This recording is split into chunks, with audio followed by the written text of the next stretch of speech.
El Consejo Nacional de la Magistratura continúa este jueves las entrevistas a los aspirantes a jueces de la Suprema Corte de Justicia. Ayer fueron cuestionados los primeros 26 de un total de 78 aspirantes. Así es, recordamos que el Consejo es presidido por el presidente de la República, integrado también por el procurador, el presidente de la Suprema, los presidentes del Senado, la Cámara de Diputados, así como José Ignacio Paliza y Josefa Castillo, que son senador y diputada por el PRM respectivamente, y también el juez Frank Soto, quien funge como secretario. Vamos a escuchar lo que acontece allí en este momento. A todos los tribunales. Y en la Corte Suprema que presidió el magistrado Jorge Subero Isa, ya se hizo un proceso de liquidación para salir de todos los casos que estaban inertes. Y en la presidencia del magistrado Mariano Germán Mejía se ha desarrollado un plan de mora a nivel nacional. Para nosotros enfrentar la mora, una de las cosas que propusimos y que tomamos iniciativas fue con el hecho de crear tribunales colegiados, o sea, de habilitar los tribunales colegiados allí donde no existían. Y luchamos y finalmente se obtuvo el hecho de que la Cámara Penal pretendíamos en un principio que fuera integrada como tribunal colegiado y finalmente entonces se creó un segundo tribunal colegiado en San Francisco. Se integraron tribunales colegiados en todo el departamento como tribunales ad hoc y poco a poco ya se han consolidado porque existen tribunales permanentes con excepción de Samaná y de Salcedo. En el Distrito Judicial de Salcedo no hay un tribunal colegiado permanente, es decir, con jueces titulares de ese tribunal, ni tampoco existe en Salcedo. En la Corte Penal nosotros luchamos porque se nos adhirieran dos jueces, se nos permitieran dos jueces, para que los jueces de la Corte, los 5 jueces de la Corte, pudieran tener espacio para trabajar y manejar la carga de trabajo que tenían encima. En coordinación con el magistrado presidente de la Corte de La Vega y con el presidente de la Corte de Puerto Plata, insistimos ante la Comisión de Seguimiento o a través de la Comisión de Seguimiento de la Administración de Justicia que la preside el magistrado Mariano Germán Mejía y finalmente nos fue autorizado a que en La Vega, en Puerto Plata y en San Francisco se adicionaran 2 jueces. Y allí donde había 5 jueces, de hecho estamos operando 7 jueces. Eso nos permite a nosotros crear 2 comisiones de trabajo que han permitido que finalmente cuando el plan de mora concluyó en el año 2018, nosotros estábamos en cero desde ese punto de vista, es decir, no tener mora en el concepto del plan de mora de ese momento. Después, lo que pudiera considerarse mora en la Corte de Apelación, pues definitivamente es una cuestión de manejo razonable, es decir, de cosas que son controlables y que no podemos significarlas como tal. En Samaná y en Salcedo, en los juzgados de instrucción, hay algunas dificultades que han estado relacionadas primero con la escasez de jueces titulares y con el hecho de que, por ejemplo, la jueza de instrucción de Salcedo tuvo embarazo con muchas dificultades y muy frecuentes licencias y disposiciones y la posibilidad de sustituirla ha sido muy difícil. Y algo semejante ha ocurrido en el juzgado de instrucción de Samaná, donde nos manejamos con jueces suplentes, es decir, abogados en ejercicio que han estado prestando servicios al sistema. Pero estamos tratando de enfrentarlo, ubicando si hay un juez que estuvo en San Francisco, hay uno que está en Puerto Plata y me dijeron que tenía 6 casos pendientes. Llamamos al presidente de la Corte de Puerto Plata, llamamos al juez para que viniera a resolver el problema en Samaná. De modo que de esa manera nosotros hemos enfrentado el tema de la mora. Yo sí pienso que con el Código Procesal Penal, eso es lo que avanzaba en mi presentación inicial, hemos creado un sistema en el que el principio de duración razonable de los procesos sujeta cada una de las etapas a procedimientos muy celeros, es decir, procedimientos que están sujetos a plazos muy breves, como por ejemplo el conocimiento de un recurso de apelación sobre medidas de coerción que conlleva prisión preventiva y arresto domiciliario, debe conocerse en las 48 horas si el tribunal que dio la decisión está en el lugar donde tiene su sede la Corte, y de 72 horas si está en otro distrito judicial. Entonces ocurre que si se apela a un asunto en Samaná, y enviamos a un mensajero a llevar ese asunto a San Francisco, probablemente cuando llegue a San Francisco tiene que salir a buscar otro que también se podría estar venciendo.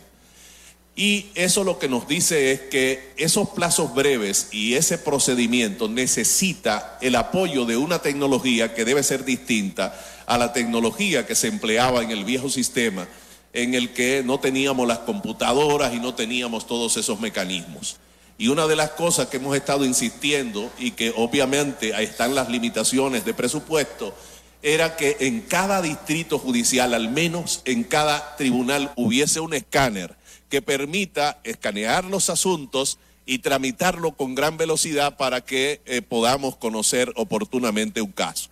Porque inmediatamente llega al tribunal, pues se fija, ¿verdad? O se decide si es admisible o no es admisible. En estos casos de medidas, pues todo se fija porque las medidas de coerción se decide tanto sobre su admisibilidad como su pertinencia en el fondo en una sola audiencia. Es decir que ese ha sido el trabajo que nosotros hemos hecho con la mora y pienso que estamos en una situación historia, ¿verdad? Tenemos desde hace 2 años el derecho judicial, con lo cual yo trabajé mucho, que formé parte de la Comisión del Poder Judicial, que trabaja en el proceso de implementación de la reforma constitucional. Trabajamos en el diseño del nuevo modelo de que cuando llegue a San Francisco la oportunidad de tener el despacho judicial era algo con lo que nosotros estábamos sintiéndonos muy confiados y de que definitivamente es un modelo de gestión que permite tener una justicia capaz de satisfacer las necesidades de justicia con respuestas oportunas en todo momento. Era muy frecuente que al principio del proceso se declarara extinguida la acción penal en muchos casos, y ya eso es un caso muy raro, por no decirle casi imposible que se dé dentro de nuestro departamento. Pregunta. Muy buenas tardes, magistrado. Buenas tardes, senador. Y un placer recibirlo una vez aquí en el Consejo Nacional de la Magistratura. El placer Por es tanto, mío. no voy a hacer muchas preguntas, solamente me voy a referir a una parte de sus palabras introductorias. Usted catalogó a la Constitución Dominicana actual como una Constitución moderna. Sí. Esa Constitución establece un procedimiento o normas y procesos diferentes para el nombramiento de jueces y la conformación de las altas cortes, y coloca un proceso de evaluación de jueces cada 7 años, que de alguna forma rompe con la inamovibilidad de los jueces, y que coloca o hace que los jueces estén otra vez atentos o a la merced del poder político cada 7 años. ¿Considera usted que ese sistema que hoy tenemos es uno oportuno, que garantiza la independencia del Poder Judicial? Y en miras de que, por ejemplo, usted está aquí hoy postulando por vacantes o por una posición vacante que no se ha generado. O sea, ¿qué opinión le merece el sistema que hoy nos hemos dado y que nos ha convocado aquí hoy? Yo creo que quizás lo más oportuno fuera entonces que los jueces de la Suprema estuviesen por un único periodo que fuera más largo y que no estuviesen sujetos al proceso de evaluación. El proceso de evaluación de los jueces por todos los órganos del poder político representa de algún modo una especie de espada de Damocles sobre la figura del juez, que sabe que va a ser evaluado por ese órgano y que su suerte de permanencia en el poder judicial depende de lo que ese órgano decida. Yo pienso que en ese sentido, aunque he dicho y reitero mi juicio general sobre la Constitución, no implica que no tenga algunas debilidades que hagan perfectible el trabajo que se hizo. Pero cuando me refiero a sus fortalezas es por el hecho de que es una Constitución que no solo integra todo el marco de derechos que hoy reconocen las constituciones y tiene fórmulas abiertas para integrar a aquellos que no estén en su catálogo, sino que también tiene los mecanismos para garantizar que cuando esos derechos son vulnerados se los pueda tutelar y que se los pueda tutelar de manera oportuna. Digamos que tenemos un sistema integral de protección de derechos fundamentales, pero eso que usted señala lo veo como una debilidad en ese caso. Si los jueces estuviesen solo por un periodo y terminaron, pueden tener mayor independencia frente al poder político, que un día puede ser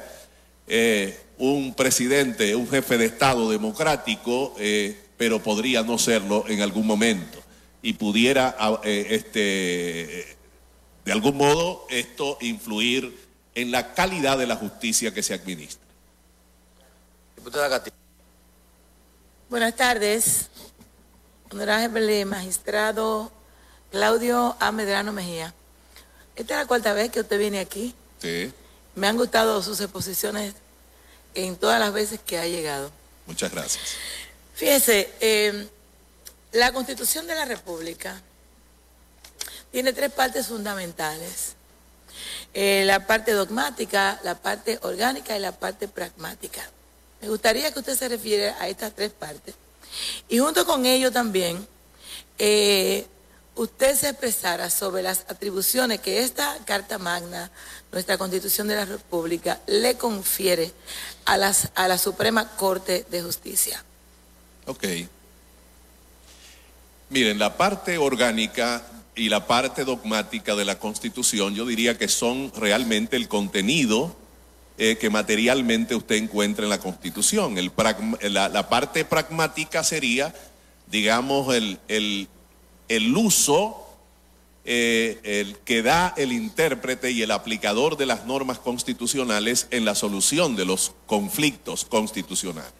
Lo que hace que las constituciones tengan métodos de interpretación que les son particulares, como es el hecho precisamente de la concordancia práctica en el manejo de los principios y en los conflictos de bienes jurídicos y de derechos que se producen en el contexto de una constitución, cuando la solución, la protección de un derecho, como la libertad de expresión y el honor entran en conflicto, entonces no implica que estaríamos declarando nulo el derecho al honor o nulo el derecho a la libertad de expresión, sino que el juez tendría que en ese caso quizás darle prevalencia a uno sobre el otro en función de un ejercicio de concordancia práctica, o cuando se da en relación con disposiciones normativas en las que una sea más abierta que la otra y el juez deba darle prevalencia a una. La otra sigue vigente,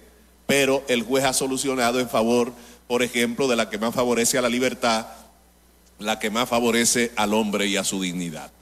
Y en relación con el tema de las atribuciones que la Constitución le atribuye a la Suprema Corte de Justicia, primero está la de conocer en única instancia de las acusaciones que se hacen contra el presidente de la República, el vicepresidente de la República, contra los ministros del gobierno, contra los jueces de las Cortes de Apelación, el Procurador General de la República y una serie de personas que dentro de los poderes públicos tienen privilegio de jurisdicción y que cae bajo la competencia de la Suprema Corte de Justicia. Y en otros casos de actuar como Cortes de Apelación en aquellos casos en los que la decisión proviene de una Corte de Apelación, como por ejemplo cuando se conoce un proceso contra un alcalde o contra un juez de primera instancia. La función de ejercer la función de corte de casación es también un atributo constitucional que está previsto como competencia de la Suprema Corte de Justicia como su función principal, desde donde mantiene la unidad de la jurisprudencia. Igualmente, bueno, la Constitución le atribuía una serie de atribuciones administrativas que luego le han sido atribuidas al Consejo del Poder Judicial a partir de la reforma del año 2010, ¿no? Es decir, que esas son, creo que algún supuesto pudiera no recordar, pero son esencialmente las atribuciones que la Constitución le atribuye a la Suprema Corte de Justicia. Magistrado, muchas gracias y mucha suerte esta vez. Gracias, señor presidente. Vamos. Bueno, estábamos escuchando la continuación de las entrevistas a los aspirantes a ocupar los cargos que quedarán vacantes en la Suprema Corte de Justicia por segundo día. Recordamos que todavía queda el día de mañana allí en el Palacio Nacional, el Consejo Nacional de la Magistratura, presidido por el presidente Danilo Medina.